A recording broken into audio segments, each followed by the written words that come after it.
echar una mirada retrospectiva sobre esta encíclica profética a los 50 años de su publicación constituye todo un acierto metodológico para comprobar los frutos que ha dado durante estos 50 años. Se trata de una relectura, pero también veremos que 50 años después ha habido un cambio de perspectiva y de rumbo. Si en 2000 años se ha subrayado la importancia de la apertura al significado procreador, a partir de los 50 años de la Humane Vitae hemos asistido con las catequesis de Juan Pablo II al acento, un cambio de acento, una relectura desde el significado unitivo, sin olvidar el significado procreador que tiene cada acto conyugal. Por lo tanto, esa relectura lo vamos a concretar en lo que constituye el hilo conductor a nivel argumentativo, que se llama principio de inseparabilidad del doble significado. Es una inseparabilidad antropológica y moral. Este ha sido el criterio sintético de moralidad objetiva más importante de los últimos 50 años. No obstante, ya les advierto que hay un cambio de dirección, pero el principio de inseparabilidad va a ser el mismo. Para estudiar la Humane Vitae hemos de ver el contexto, tanto remoto como el contexto inmediato, de la encíclica de Pablo VI. El contexto remoto es el estudio de los fines del matrimonio en su intento de aplicación al campo moral. Esto tuvo y tiene sus limitaciones. Sobre todo el Papa de la jerarquía de fines será Pío XII, donde se dice que el matrimonio es fin primario y la ayuda mutua es el fin secundario. Su preocupación sobre todo es de índole moral, aplicación de la dogmática sobre los fines al campo de la moral. Esto tuvo sus ventajas, pero tiene también sus inconvenientes. Ejemplo fue el Código de Derecho Canónico del 1917, el primer código pío-benedictino de la Iglesia, donde se afirma esto que acabo de decir. Mientras que Casti Connubii, Pío XI, renueva esas afirmaciones y ya entrevé la norma moral que la Humane Vitae dará bastantes años después. La respuesta del Santo Oficio, año 44 del siglo XX, es interesante por la respuesta que, sin nombrarlo, supone a algunos autores personalistas. Comienza los avances de la psicología moderna, 1930 en adelante, comienza la filosofía personalista, y hay tres autores, von Hildebrand, Herbert Doms y Bernardin Krempel, que hacen afirmaciones sobre el matrimonio, sobre los fines del matrimonio, que son un poco disparatadas. Para ellos, von Hildebrand es diferente, lo hace de forma, creo que totalmente acorde con el magisterio, pero sobre todo Herbert Doms, en su publicación del libro sobre el sentido y fin del matrimonio en francés, aunque él era alemán, pues produjo una gran polvareda, ya que afirmaba que el único fin y sentido es el amor. Realmente la motivación por la cual la gente se casa es por amor. Pero cuando hablamos de fines del matrimonio, no queremos referirnos a las motivaciones o fines personales que uno le mueven. Él confundió fines sobre todo con esencia. El amor pertenece a la esencia invisible de lo que es el matrimonio. No obstante, sus intuiciones, tanto de Herbert Doms como Bernardin Krempel, serán muy interesantes porque serán recogidas precisamente en el Concilio Vaticano II, algunas de ellas, y también serán recogidas en la Humane Vitae. No obstante, las conclusiones faltas de equilibrio fueron contestadas por la respuesta del Santo Oficio, que dice que el fin primario del matrimonio es la procreación y que a él están subordinados los fines secundarios. Pío XII, en su alocución a las comadronas italianas, famosa en 1951, fue el Papa de la jerarquía de fines, y sobre todo por la preocupación que él tenía como iluminación, aplicación al campo del discernimiento moral. El contexto inmediato, podemos decir, de la Humanae Vitae, de esta encíclica que celebramos su 50º aniversario, es el Concilio Vaticano II, un cambio de perspectiva. El concilio percibió las limitaciones que tenía el intento de aplicar los fines del matrimonio a nivel dogmático para el discernimiento moral. Otro de los elementos del contexto inmediato es la profecía neomalthusiana y el control demográfico.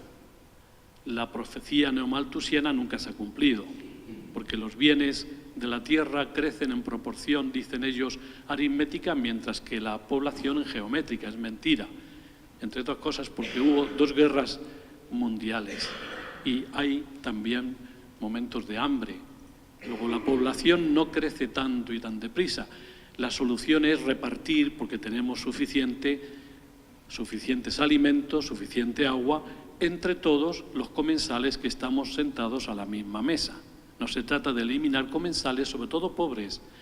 El control demográfico es en los países pobres, no lo olvidemos, para controlar los países ricos. La revolución sexual. Bueno, la profecía neomalthusiana no se ha cumplido porque la pirámide de población, como ven ustedes, es al revés. La revolución sexual, estamos en mayo del 68, con muchos cambios culturales, y a nivel moral era el sexo sin hijos, el amor libre, el amor hippie, sexo sin hijos, porque los hijos son un estorbo para el amor.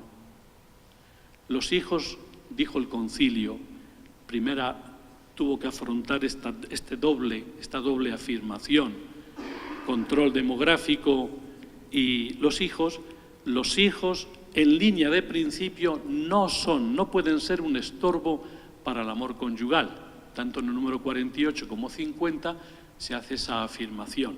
El matrimonio, en su rostro visible, que es la institución, y en su rostro invisible, el amor, entre hombre y mujer se ordena por su propia naturaleza, índole sua naturalis en latín, a la procreación y educación de los hijos, y también luego afirmará al fin de la ayuda mutua.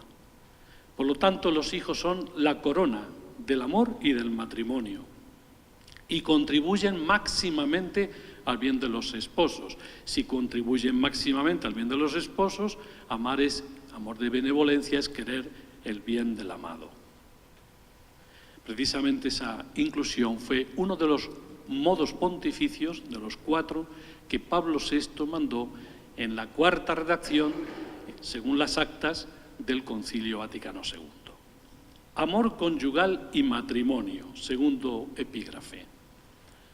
La clave del acierto conciliar en la doctrina sobre el matrimonio, desde mi punto de vista, es afrontar por primera vez la naturaleza del amor conyugal, número 49 de la Constitución Gaudium et Spes. Y luego, ¿cuál es el lugar propio que le corresponde? La pregunta que pululaba en el concilio es: ¿el amor es fin primario o es fin secundario? La respuesta no es fin primario ni secundario, porque sencillamente no es fin, es mucho más. Es el motor invisible, es la cara invisible del amor entre un hombre y una mujer, que por sí mismo tiende a estabilizarse, a institucionalizarse, y el matrimonio, en cuanto a institución divina, no estorba al amor ni a su crecimiento, más bien lo protege, dice el concilio, de los falsos espejismos. De ahí que el concilio definiera descriptivamente al matrimonio en el número 48A de la Gaudium et Spes como la íntima comunidad, porque hay una comunión rica de amor entre hombre y mujer. Es comunidad porque dentro de una comunión que se traduce visiblemente. Además, desde la eclesiología conciliar, esto es la iglesia doméstica, el fundamento de la iglesia doméstica. Una comunidad cuya riqueza y motor, la iglesia, es un misterio de comunión de amor, en su última esencia. La aplicación en moral sexual de la doctrina de los fines El concilio sí que describe los contenidos del fin procreador y del fin de la mutua ayuda. De hecho, es así. No utiliza la palabra fin en sentido técnico, pero sí que describe a la perfección el contenido del mismo, en esos textos que les he dicho del 48 y 50a. Y también describe el fin de la ayuda mutua. ¿Y cómo se ayudan mutuamente los esposos?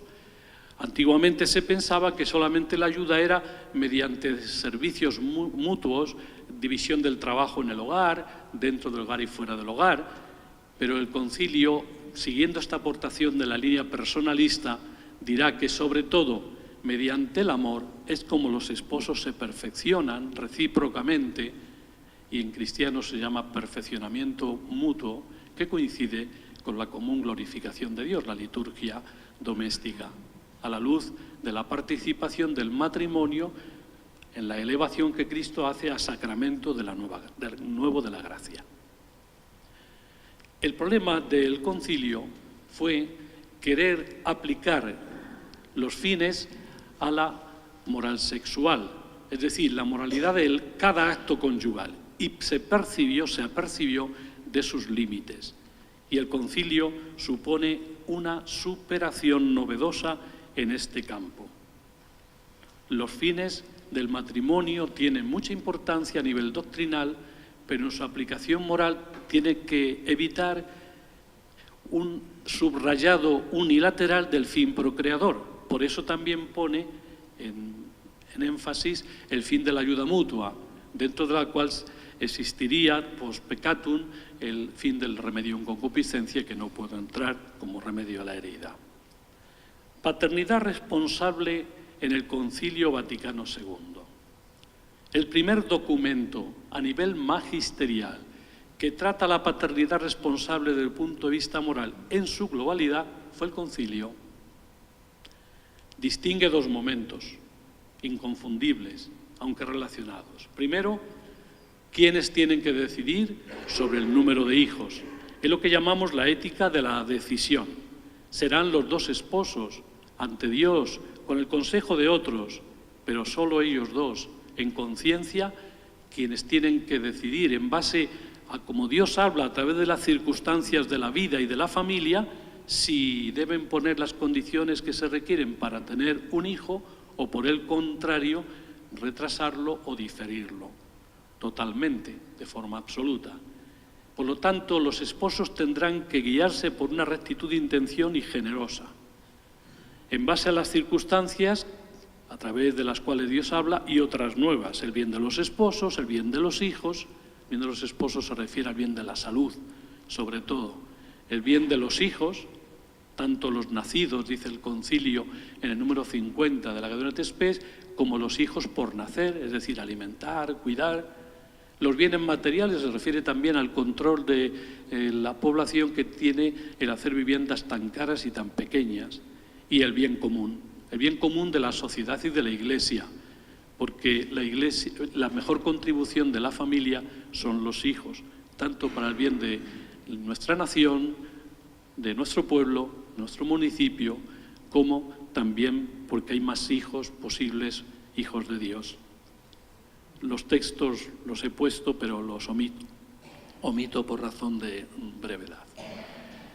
En la ética de la ejecución sí que me interesa ver qué medios, dice el concilio, se pueden emplear. Es decir, una vez que hemos decidido en la ética de la decisión procreadora, siendo generosos en este campo, el segundo momento es lo que llamamos la elección de los medios concretos. Sí, si yo tengo recta intención y tengo circunstancias que aconsejan lo uno o lo otro, porque paternidad responsable es para tener hijos, no solo para no tenerlos. Y un padre conciliar, el cardenal Kuharik, de Yugoslavia, así lo pronunció en el aula. La ética de la ejecución es de los medios que tenemos para emplear, tanto para tener como para no tener. Hay veces, el concilio se pone en el número 51 de la Gaudium et Spes, un problema de moral matrimonial cotidiano. Hay veces, vamos a suponer, que en este caso los esposos no deben, es un deber moral en sentido estricto, tener un nuevo hijo, dadas las circunstancias a través de las cuales Dios habla, y han visto que en conciencia es eso. Pero si interrumpen la intimidad conyugal, por otro lado, puede acarrear graves perjuicios para los esposos y para la educación de los hijos. Fíjense bien que se trata de una constatación no hay ningún conflicto de deberes, entre un deber sí y una posibilidad, puede. La historia de la redacción del texto es que se va dulcificando, puede y nada más que puede entrar en conflicto. Se trata de cómo armonizar estos dos polos. Por un lado, procreación, apertura a la vida. Por otro lado, un gesto, y nada más que uno, del amor conyugal. No se trata de todo el amor conyugal, sino de un gesto concreto, muy recomendado inclusive por el Concilio número 49 de la Gaudium et Spes, segundo párrafo, pero uno y nada más. El amor matrimonial, gracias a Dios, es muy rico. Y tan gesto de amor es un acto de amor conyugal a nivel corporal, como también un acto de abstinencia, cuando no se puede o no se debe. Descarta el Concilio, el segundo párrafo del número 51, algunas soluciones simplonas, ilícitas. Sabemos que dentro de esas soluciones ilícitas hay varias, pero en el tercer párrafo dice y afirma: aborto nec non infanticidium nefandam sunt crimina. El aborto y el infanticidio son crímenes nefastos. Pero dentro de esas soluciones inhonestas o ilícitas, el Papa Pablo VI también, en otro de los modos, indicó que en el texto del concilio figurase la condena de las artes anticoncepcionales. La comisión redactora lo envió al número 47b, donde hay como 3 errores que se oponen al amor conyugal. El cambio de sitio, bueno, no era lo que quería Pablo VI, pero Pablo VI aclaró a través de Secretaría de Estado que no tenían por qué seguir a la letra lo que él decía, sino que la comisión redactora, eso sí, incluyera. Y dentro también se hablaba, aunque no aparece en el texto, en el aula conciliar, pues la esterilización. No obstante, la traducción en el número 47b de la Gaudium et Spes, en vez de decir artes anticoncepcionales, es illicitis usibus contra generationem, usos ilícitos contra la generación, traducción nada acertada porque no significa en concreto nada. Es una cosa genérica nada más. En el segundo párrafo de la Gaudium et Spes 51, una vez descartados lo que llamamos las soluciones simplonas, pero que el aborto y el infanticidio son crímenes, no son ningún método de regulación, sino un homicidio, pues lo que hace el concilio es enunciar 2 criterios, 2 principios heurísticos. Heurístico significa camino para encontrar la verdad.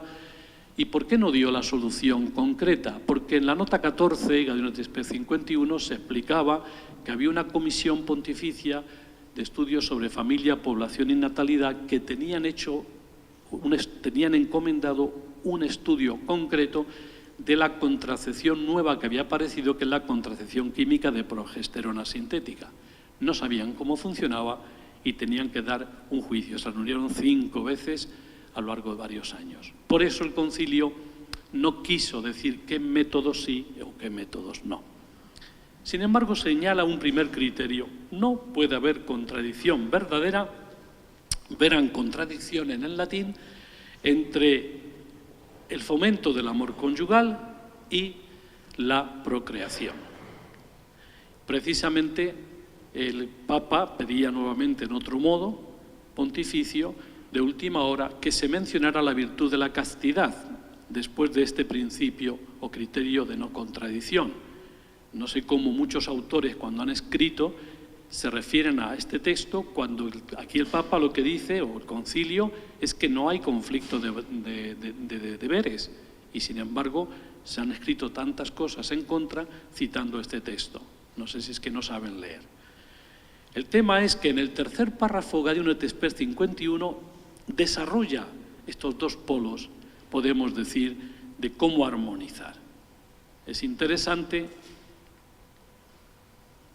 vamos vamos a leerlo porque me parece importante, puesto que Dios es Señor de la vida, Deus Dominus Vitae, ha confiado a los hombres transmitir la vida humana. Se trata de transmitir de forma humana la vida. Por eso a continuación dice modo veredigno, modo homine digno. Transmitir la vida como hacen las personas humanas, no los animales. Por tanto, la vida desde su concepción ha de ser respetada con máximo cuidado. El siguiente polo que subraya es el amor. La sexualidad humana y la facultad generativa superan admirablemente lo que esto existe en los grados inferiores de la vida. Esto no es castellano, quiere decir que la sexualidad humana nada que tiene que ver con la sexualidad animal. Biológicamente sí, pero en el hombre, que es uno, un cuerpo y alma, tiene otro significado que Juan Pablo II va a explicitar magníficamente. Cuando se trata, pues, de conjugar el amor conyugal y la transmisión de la vida, el amor conyugal expresado secundum germanam dignitate humanae ordinati, ordenado según la genuina dignidad humana, el referente de la moral a nivel personalista, ahí está la mano de Juan Pablo II y de los filósofos personalistas, pues no puede haber contradicción. Para conjugar una cosa con la otra, dice el concilio, la moral no depende solo de criterios de rectitud de intención y de circunstancias, cosa que ha tratado en el número anterior, sino de criterios objetivos.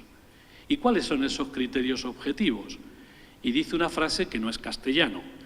Dice, el respeto del íntegro significado de mutua donación y de procreación humana. La primera parte es el resumen de Gaudium et Spes 49. Íntegro significado de mutua donación y de procreación transmitida de forma humana, acorde con la persona humana. El segundo criterio heurístico será la caridad conyugal. Bueno, aquí Giovanni Colombo, un padre conciliar, por cierto muy avanzado, pero quiero decir que era la tendencia más bien avanzada en el concilio, que llegó a una verdadera síntesis, tuvo una intervención maravillosa. Sin lugar a dudas que el Espíritu Santo le iluminó y lo hizo de maravilla. Y Giovanni Colombo, en el aula conciliar, puesto que yo he leído las actas y es la forma de comentar el concilio con sus actas correspondientes, como todo concilio, se levantó y dijo, durante 2000 años la Iglesia ha exigido que el acto conyugal se realice de forma íntegra para su licitud, en cuanto que por parte del comportamiento de los esposos quede abierto a la posible transmisión de la vida. Este criterio es algo pacíficamente poseído. No podemos renunciar a él, pero no es un significado, son dos. Tan inmoral sería un acto conyugal no abierto a la vida como un acto conyugal que no constituya un gesto de donación, de entrega personal de los esposos del uno al otro sin límites. Luego, si no constituye un gesto de amor conyugal, tampoco es lícito. El concilio vio hasta donde vio, no vio más. Vio que eran dos los significados. Será la humane vitae quien se aperciba de que estos dos significados, unitivo y procreador, que se dan cuando se dan en cada acto conyugal, son antropológica y moralmente inseparables. Son inseparables. Vamos a verlo. El objetivo de la encíclica Humane Vitae, como hemos dicho, fue la píldora anovulante de progesterona o la llamada contracepción química. ¿Cómo funcionaba? Era algo nuevo. A nivel químico, lo que hacía la progesterona, que saben ustedes que la hormona de la maternidad, era engañar, como si dijéramos, al cerebro de la mujer, y entonces el folículo no se madura en el ovario y el óvulo no se madura y por lo tanto no es expulsado, no es absorbido por una de las trompas y es imposible que suceda la fecundación con una eficacia de un tanto por ciento elevado. No obstante, todos los métodos, quitémonos la panacea de esta idea, tienen su margen de error, también los métodos naturales, pero todos los métodos, solo uno, pero es el aborto, no tiene ningún ningún fallo a nivel técnico, de eficacia técnica. Entonces se trataba de explicar cómo funcionaba y ellos comprendieron que era un método que se llama barrera, no en cuanto que se interpone algo físico entre el espermatozoide y el óvulo, sino en cuanto que se elimina el óvulo y por lo tanto es imposible, con gran probabilidad, lo que llamamos la concepción. Eso es lo que estudió la encíclica Humanae Vitae. No es que dudara de la licitud o no de la contracepción, ni siquiera el concilio, como vemos, porque el Papa quiso que no se condenara solo el aborto, sino también la contracepción. Una norma moral en doble formulación. La Humanae Vitae no enseña nada más que una única norma. Todo lo demás son argumentos y son discutibles. La norma no. Y la norma moral tiene una doble formulación, positiva y negativa. La formulación positiva nos indica el valor que promueve. Todo acto, cada acto, y se añadirá en latín, para que no haya duda, a las lenguas vernáculas, qui libet matrimonii usus. Cada acto y todo acto matrimonial ha de quedar abierto a la vida. Humanae Vitae número 11. La formulación negativa de esta misma norma es mucho más precisa en el sentido moral porque nos indica el mínimo que jamás se puede querer. ¿Y qué dice la formulación negativa en el número 14 de la Humanae Vitae? No se puede querer libremente dar inicio a la posible existencia de una nueva persona humana al realizar los esposos en tiempo potencialmente fértil o posiblemente fértil, ponen de su parte todas las condiciones necesarias y suficientes que de ellos se requieren para que pueda existir una nueva persona humana. Y al mismo tiempo, desde el punto de vista moral, querer impedir. El objeto del acto son dos actos voluntarios que aquí se contradicen. Es una contradicción en la acción. Por eso se utiliza el verbo impediatur en el número 14, impedium en el número 16. Las normas positivas obligan siempre, pero no en todas las circunstancias. Las normas negativas, como esta que estamos diciendo, obligan siempre y en todas las circunstancias. Es decir, traducido con palabras sencillas, si no puedes dar inicio a la posible, pues no lo hagas. O lo haces con todas las consecuencias, pero no vale iniciar y querer impedir. No es lo mismo no querer iniciar porque no se debe o no se puede, que querer y a la vez querer impedir. No es un juego de palabras. A nivel moral es una contradicción en la acción. Lo decía un padre conciliar. La contracepción conlleva una contradicción entre dos acciones voluntarias queridas. No hablamos de deseos ni de sentimientos. Hablamos de lo que la voluntad quiere al elegir esto, les guste o no. Al realizar el acto conyugal en tiempo fértil, ahí lo explico, y al mismo tiempo, solo Dios no ha querido tener otro espacio creador, podía haberlo hecho de otra manera que los tiempos fértiles entre hombre y mujer y el acto conyugal. Solo a través del acto conyugal es lícito transmitir humanamente la vida. Pasamos al principio de inseparabilidad del doble significado. El argumento, y dentro de los argumentos el principal que vamos a abordar, es el doble significado. Cuando se dan la compresencia del significado unitivo y el procreador en cada acto conyugal, no podemos fomentar unilateralmente uno a costa del otro, porque entonces no respetaremos ninguno de los dos. Y la Humanae Vitae pone hasta ejemplos concretos.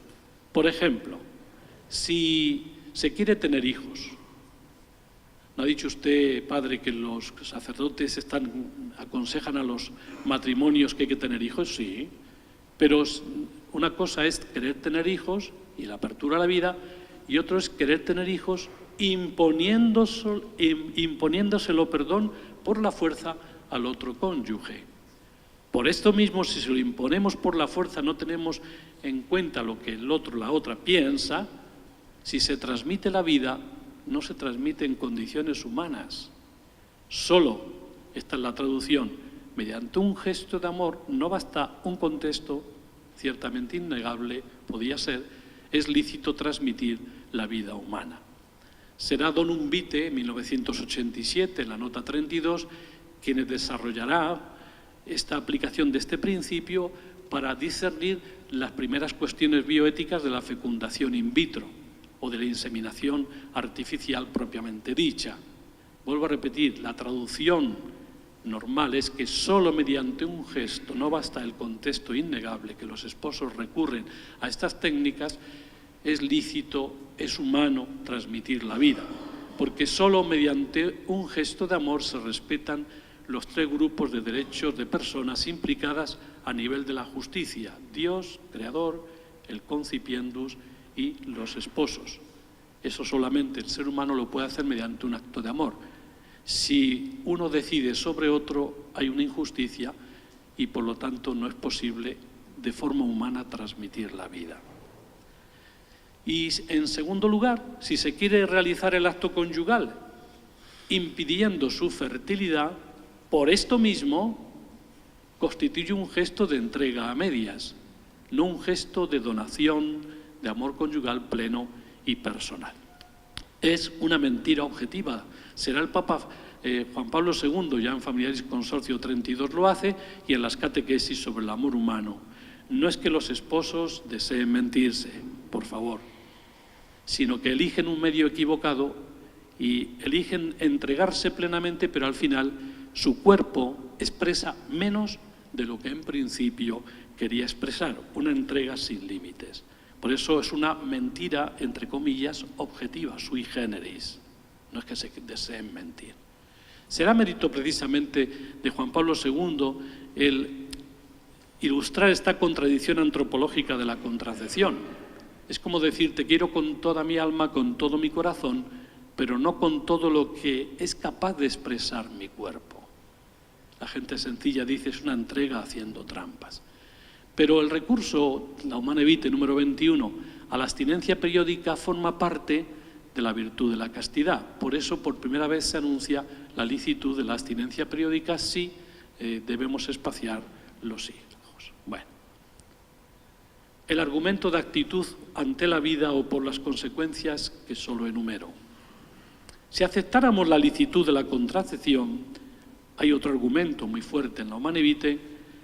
En cuestión de tiempo llegaríamos hasta otros métodos progresivamente más graves.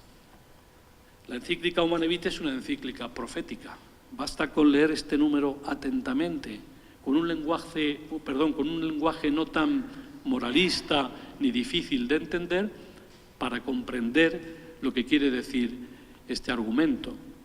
Si permitiéramos utilizar no solo la contracepción en algunos casos en el campo de la moral católica, cada vez paulatinamente, primero, se abriría un camino fácil para la infidelidad matrimonial. Segundo, los jóvenes más vulnerables pues dirían que, bueno, pues es lícito. Tercero, la mujer, sobre todo en el vicio contraceptivo, sería rebajada a instrumento del placer para el hombre o viceversa, que esto lo va a desarrollar Juan Pablo II. Y por último, peligro de intromisión de los poderes públicos en un sector privado. Si este es el método que se puede utilizar a nivel privado, ¿quién es el guapo que a nivel público no me prohíba a mí utilizar el método que crea más eficaz para el control de la población de la natalidad? Este argumento forma como tres escalones paulatinos. Se le ha llamado actitud contra la vida. Debajo está lo que llamamos el argumento por analogía. Hay un primer argumento, la contracepción y la esterilización. Bueno, un primer gran peldaño. Si la esterilización falla, guiados por la lógica técnica o tecnológica, acudiríamos a la esterilización. Y si falla, estadísticamente, donde ha habido campañas de contracepción y esterilización, han posibilitado la multiplicación del aborto. Esto es así, estadísticamente. Se podrá dar las interpretaciones que queramos. Y Juan Pablo II, en concreto, habla de esa cultura tendencialmente contra la vida, una cultura de la muerte. Por debilidad humana, podríamos ir dando pasos a estos escalones y estaríamos más cerca de esta tentación de dar el paso hasta el último escalón. Contracepción y aborto ciertamente son dos frutos diferentes, dice Evangelium Vitae, pero de un mismo árbol. Por eso, en los métodos contra la vida con motivo de sus fuentes potenciales, es decir, los métodos de regulación de la fertilidad humana, cuidado porque hay una tendencia escondida contra la vida que tiende a traducirse en expresión de métodos más graves. Por eso hay una voluntad tendencialmente. Es verdad que no es lo mismo. La mayoría de los autores están de acuerdo que esa debilidad de la ofuscación de la razón práctica por lo que llamamos la lujuria, que va enganchando y va nublando nuestra conciencia, podríamos dar pasos continuamente y por eso hay un peligro ciertamente. En la cuarta conferencia sobre la mujer en Pekín, cuando se puso de largo la ideología de género, se nos dice: vosotros católicos, de acuerdo, no al aborto, pero cedan ustedes, como han hecho los protestantes, luteranos sobre todo, y también los anglicanos, a partir de la cuarta conferencia de Lambeth, pues cedan en los métodos de contracepción. Miren ustedes, la respuesta de la Iglesia es: uno lleva a lo otro, es cuestión de tiempo. Desgraciadamente, la debilidad del hombre y la ofuscación de la razón que discierne, poco a poco se va habituando al mal y una cultura tendencialmente contra la muerte. Pero no quisiera, la última parte de mi relación, olvidar la relectura que hemos prometido desde Juan Pablo II. En esas catequesis sobre el amor humano, durante 5 años, 1979-1984. Juan Pablo II, que está presente en la elaboración, por supuesto, del concilio, y también formó parte de la comisión redactora de la Humane Vitae, aunque la mano última fue de una mujer, Margaret Anscombe, y luego Pablo VI la completó a nivel personal. Juan Pablo II da un giro hermenéutico a este principio de inseparabilidad, cambiando de rumbo y de dirección.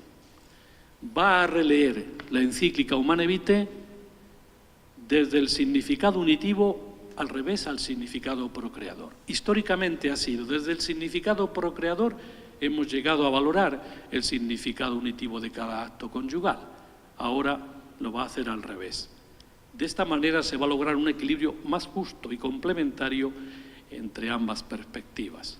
Además, sin polvareda mediática. Me explico. Ante la Humane Vitae hay una filtración de un documento secreto del dossier de Roma, obliga a la Santa Sede a una edición oficiosa, etc. Hubo una gran polvareda. Entonces, Juan Pablo II, como astuto que era, provenido del telón de acero, no lo olvidemos, se inventa este género para no armar esa polvareda. El hombre es cuerpo, la teología del cuerpo es maravillosa en Juan Pablo II y él lo va a hacer desde una antropología y una metodología interdisciplinar. Habla de un retablo antropológico con 3 tablas. El hombre de los orígenes, en el pasado, como nos habla el Génesis, que afecta a toda la humanidad, el hombre histórico tras el pecado y la redención después de Cristo, y el hombre escatológico del futuro, que es Cristo y la Iglesia. Él lo va a desarrollar en la primera parte, segunda y tercera, de sus catequesis. Identidad y diferencia, varón y mujer los creó. Toma como punto de partida Génesis 1. El primer relato, no el más antiguo, pero el primer relato sobre la creación del hombre. Y aquí lo que Juan Pablo II hace es hablar por encima de todas las religiones, porque estas verdades son originarias, es decir, pertenecen a la experiencia de todo hombre, no solamente fueron en los orígenes. El primer relato de la creación, lo conocen ustedes, Dios creó al ser humano, Adán, varón y mujer los creó a su imagen y semejanza. Zakar Unekeba. la persona ha sido creada a imagen de Dios, capaz de entrar en comunión de amor con Él y otras personas, es uno en cuerpo y alma. Voy más rápido porque quiero llegar a la parte más novedosa para mis alumnos ordinarios. El segundo relato de la creación, Dios del barro, como un alfarero, formó al ser humano, y de la Adamá, la tierra, hizo a Adán y le dio el aliento de vida. Y resultó el ser humano un ser viviente. Y ahí tiene 3 experiencias muy interesantes. Bueno, cuerpo sexuado es el camino principal y la antropología bíblica es profundamente unitaria. Veremos que Dios ha creado al hombre de barro, del mismo barro tan vulnerable que el resto de la creación, como los animales, pero ha recibido el nefés de forma personal, el espíritu.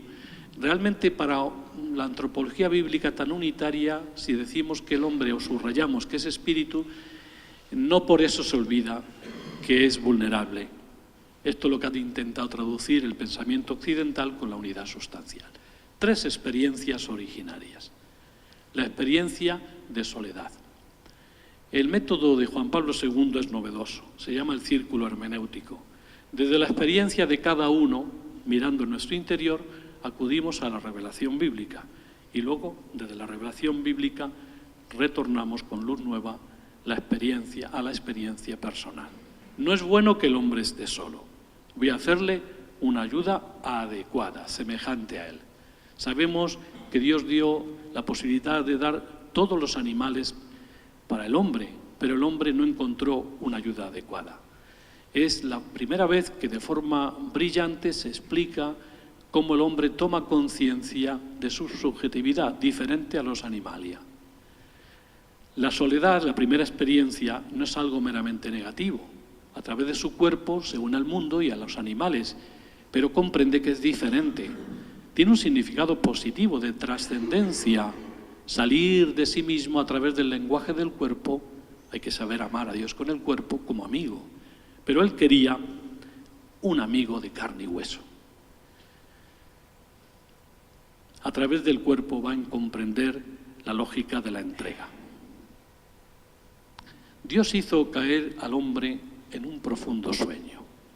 Un sueño por respeto al misterio de la vida y un sueño extático por tristeza de amor. Juan Pablo II dice que ahí el hombre experimentó no solo el subconsciente, sino el retorno a la nada. Retiras tu aliento y las cosas vuelven a la nada, envías tu espíritu y repueblas la faz de la tierra. Cuando Adán se despierta y contempla a Eva, la primera mujer, a través de su cuerpo y del cuerpo tan hermoso de la mujer, jamás nadie ha dicho tan bellamente esta expresión de la igualdad fundamental entre hombre y mujer.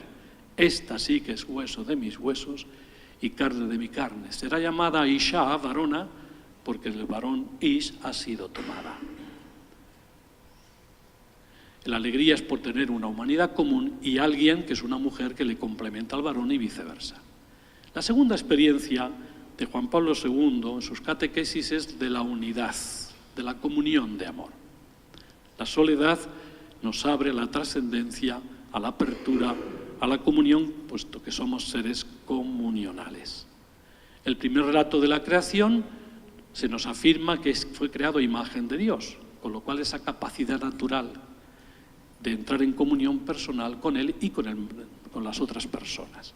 El segundo relato se nos habla de forma equivalente esta experiencia de unidad entre el hombre y la mujer. De ahí la segunda conclusión o moraleja.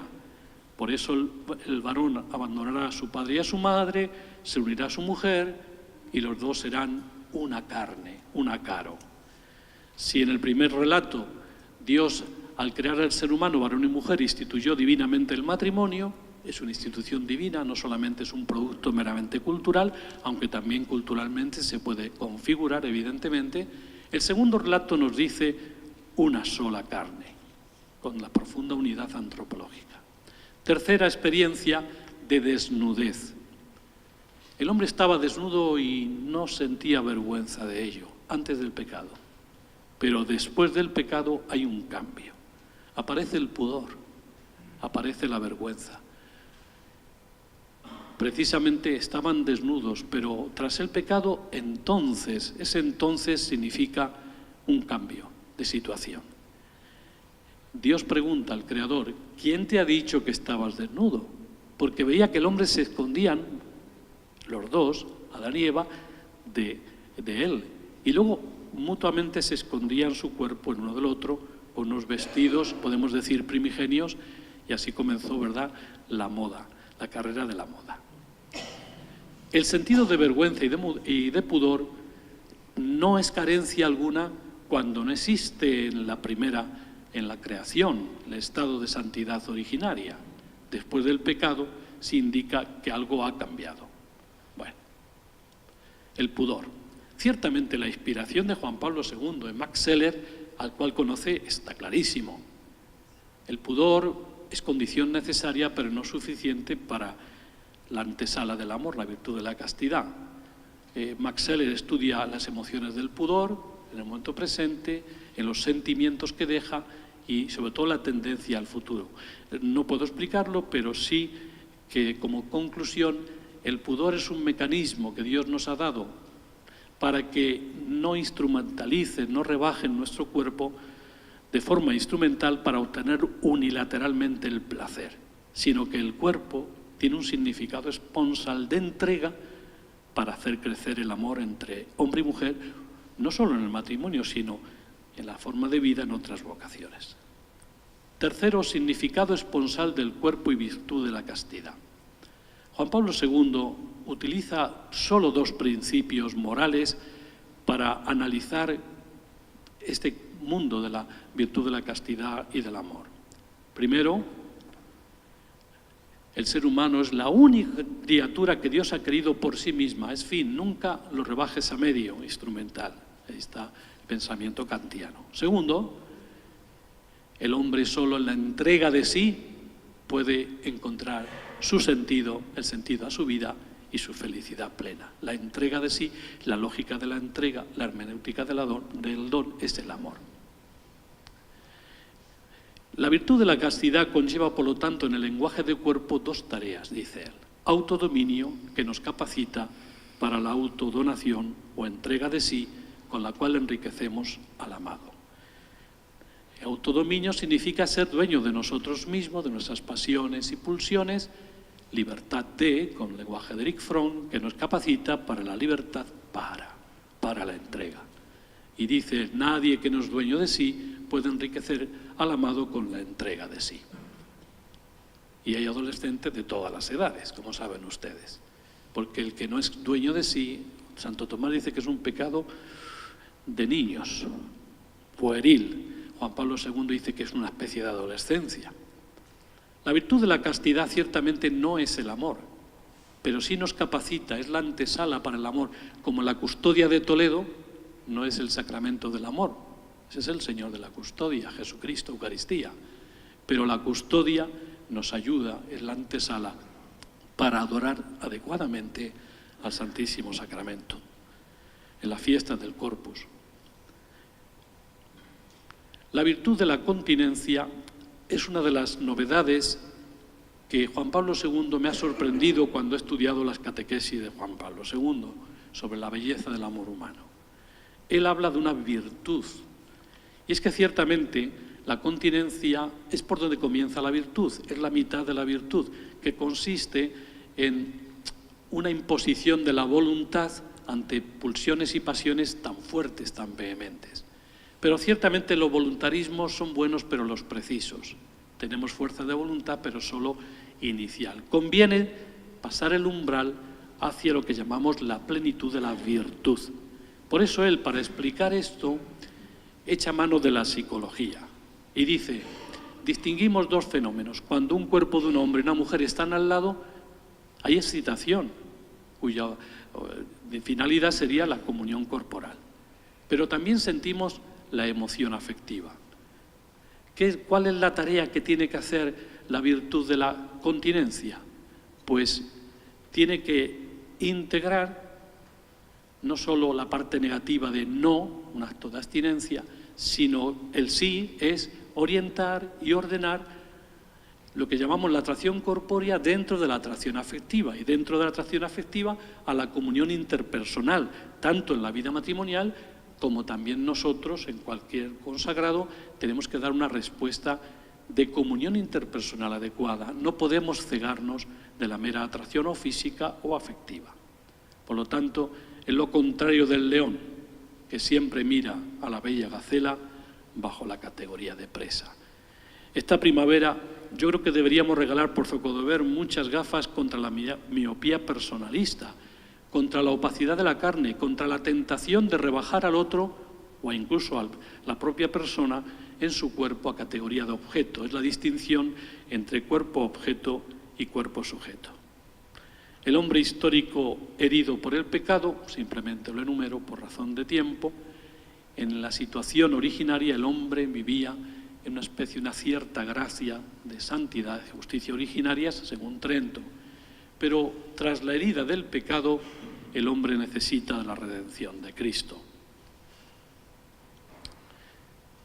La lógica de la entrega que el hombre aprendió antes del pecado tiene una tentación grave de la tentación de la lógica del dominio manipulador del uno sobre el otro.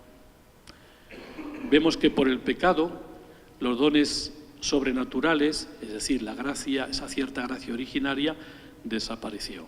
Segundo, la perdimos.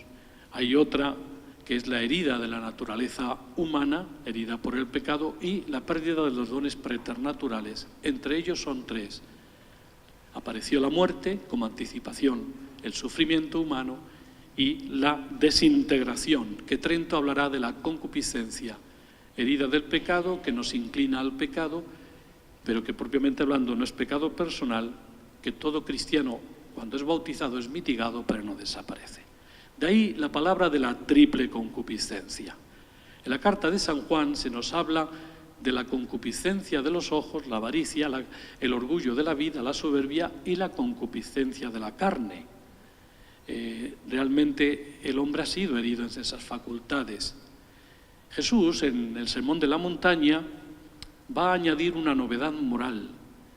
Y es curioso, habéis oído que se dijo a los antiguos, no cometerás adulterio, pero yo os digo que todo aquel que mira a una mujer deseándola, ya adulteró con ella en su corazón. En los destinatarios, además de los judíos, somos todos, pero todos tenemos ese corazón esponsal herido con las esclerocardías, durezas del corazón, duros de cerviz e incircuncisos de corazón y mente. Sus oyentes, los que escuchaban de forma inmediata, tenían una triple tradición para comprender lo que Jesús quería decir. La tradición legal o jurídica. El adulterio estaba prohibido por la ley de Moisés. El caso de David fue clarísimo, pero en los primeros textos antiguos no se condenaba la poligamia. ¿Por qué? Porque se interpretaba que el adulterio es malo porque es derecho de propiedad del varón respecto a la mujer, cosa que es falsa. Segundo, la tradición profética de la alianza. Los oyentes de Jesús también sabían lo que llamamos la tradición de los profetas y de la alianza, donde Oseas nos habla que la idolatría es algo parecido, está iluminado por la gravedad del adulterio y viceversa. La idolatría del cuerpo del otro se idolatriza.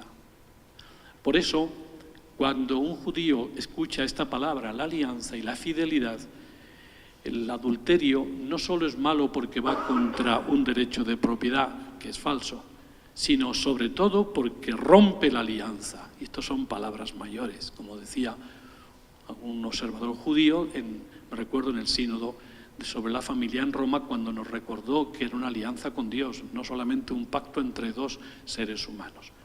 Pero fijaos bien que incluso esa alianza de la fe monoteísta está induciendo, está señalando también la monogamia.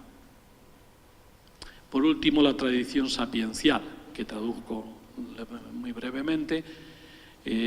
También el libro del Sirácida, ¿sí?, habla de esa tradición de que es como el fuego. El enamorarse de una mujer que no es tuya, dice, es como el fuego, que no se apaga, sino que te consume. Esa palabra es importante. Hay una reducción intencional. El que desea deliberadamente, de forma lujuriosa, hay una reducción intencional con la persona a la que ve. La mirada, que decía yo, antipersonalista, la miopía. No vemos al amado en todo su resplandor en cada parte de nuestro cuerpo y del cuerpo del amado. Por eso Jesús, y termino con esta frase, el Sermón de la Montaña habla como 3 frases en una. ¿Habéis oído que se dijo no cometerás adulterio? Es el adulterio del cuerpo. Pero yo os digo, Jesús cuando dice pero yo os digo no dice que anule, sino que exige más con la gracia. Ha venido a dar cumplimiento. Que todo aquel que mira a una mujer deseándola es el adulterio del corazón, es la mirada, el deseo deliberado de una mujer. Y no dice si es propia o ajena, no dice si es casada o no, toda mujer ya adulteró con ella en su corazón. Realmente la frase en pasiva más antigua es la hizo ser adúltera en su corazón, con ella fue adúltera. Por lo tanto, según la lógica del Antiguo Testamento, es verdad que el adulterio estaba condenado, pero Jesús, curiosamente, acentúa todo el pasaje hacia el 9º precepto, la mirada de la pureza, la mirada de la virtud de la pureza y de la continencia, no hacia el adulterio de la carne. Como comprenderán, los 3 magos de la sospecha, no puedo ni referirme, también se dieron cuenta, se percibieron de esta triple concupiscencia. Marx, Freud, Nietzsche, no puedo. Redención del cuerpo, Cristo ha redimido al hombre histórico. Una vez más, la cristología es una antropología incoada. Por lo que ha sucedido en el cuerpo resucitado de Cristo, el primer cuerpo resucitado de la historia, también va sucediendo en nosotros de forma paulatina, hasta llegar a su plenitud. Cristo no invita a que retornen al estado de los orígenes, es algo imposible. No juguemos al ministerio del tiempo, ese programa de televisión, sino que el hombre tiene que ser redimido por la gracia y las virtudes, concretamente la virtud de la castidad en este campo. En San Pablo omito su concepción para, dentro de los dones del Espíritu Santo, simplemente digo que Juan Pablo II utilizará dentro de los 7 dones el don de sabiduría, pero sobre todo el don de piedad. Dios es glorificado cuando veneramos al amado, cuando somos capaces de venerar a Dios en su imagen, que es mi esposo o mi esposa. Por eso es un atrevimiento de San Pablo aplicar en la carta a los Efesios el verbo ágape, agapein, agapao, caritas. El amor divino es el que tiene que reinar, porque es así por el sacramento del matrimonio entre hombre y mujer. Termino. A modo de conclusión, 3 lecciones fundamentales para la lógica de la entrega. La primera lección es la creación. Dios es mi creador, con la imprescindible colaboración de mis padres, que han sido concreadores con Él, aunque en diferente nivel, pero concreadores necesarios. Dios lo ha querido así en su plan de salvación. Y cuando somos amados por nuestros padres, como amor saca amor, dice Teresa, aprendemos el arte de amar. Libro de Erich Fromm. Segunda lección. El hombre fue creado en una felicidad originaria del Edén, pero descubrió cómo la soledad se vence a través de la comunión. El hombre descubre que no solamente está hecho para estar con alguien, sino no junto a alguien, sino para alguien. El hombre solo encuentra su felicidad, Redemptor Homini número 10, en la entrega de sí. Mientras tanto permanece como alguien que no tiene sentido. Es aprender a amar, que es la entrega de sí, eso es amar, hasta dar la vida si es preciso. Es la segunda lección. Juan Pablo II utiliza el verbo conocerse o conocer, yadá. Conoció el hombre a su mujer y concibió y parió a Caín.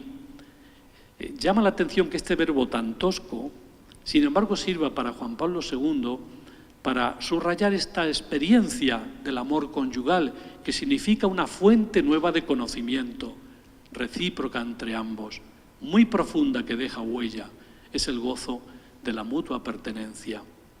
Tiene consecuencias cognoscitivas. Y por último, la tercera lección, en la lógica de la entrega, es el Hijo. Si lo más novedoso es que el Verbo de Dios se hizo hombre, el amor hecho carne es un nuevo regalo del amor entre hombre y mujer. A través del lenguaje del cuerpo puede surgir el don de la vida, un regalo de Dios. Llama la atención que este conocerse es un conocimiento también recíproco en el Hijo, espejo bifocal, de igual dignidad. Si Adán tuvo la sensación de que se encontraba a alguien de la misma dignidad, Ish, Isha, varón, varona, ahora también comprende que el Hijo tiene la misma dignidad personal que ellos. Es la prolongación, colabora en la prolongación de la imagen divina en sus hijos. Adán tenía 130 años cuando engendró a un hijo a su imagen y semejanza. Si el Verbo de Dios hecho carne constituye la afirmación más revolucionaria del cristianismo, que el amor entre varón y mujer se haga carne en el Hijo constituye lo más novedoso del amor conyugal. Es la tercera lección. Hoy es preciso presentar a los novios y a los esposos, a los jóvenes, al Hijo como una prolongación natural de amor conyugal, hecho carne concreta, historia de sus propios padres viviente. Solo así podremos vencer la dicotomía entre amor conyugal y procreación. Termino.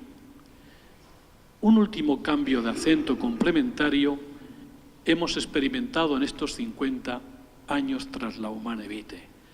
Del sexo sin hijos, que pretendió la contracepción y que motivó la encíclica, hemos pasado, tras las técnicas de fecundación, reproducción asistida, a hijos sin sexualidad. De la separación de lo primero, sexualidad del amor y la procreación, hemos pasado al hijo sin sexualidad. Es el testimonio que os da este pobre moralista que empezó estudiando lo primero, pero ha tenido que también estudiar lo que llamamos la bioética en las primeras fuentes de la vida, o sea, en los primeros momentos, de la vida, de las fuentes de la vida a la vida ya existente. Difícilmente defenderemos la vida ya existente si no nos anticipamos a las fuentes próximas de la vida, que es la sexualidad humana. Sexualidad y transmisión de la vida están unidos, lo queramos o no, porque lo ha unido Dios, quinto y sexto mandamiento. Por eso son inseparables. En realidad se sigue una misma lógica tecnológica entre un extremo, sexo sin hijos, hijos sin sexualidad. Y en concreto, la respuesta es el principio de inseparabilidad, que es el hilo conductor de la encíclica y el criterio de moral objetiva más importante, según mi juicio, de estos 50 últimos años. Esperemos que la Humanae Vitae siga aportando frutos a la moral sexual y de la vida, cumplimiento de una encíclica que desde su origen fue calificada como profética.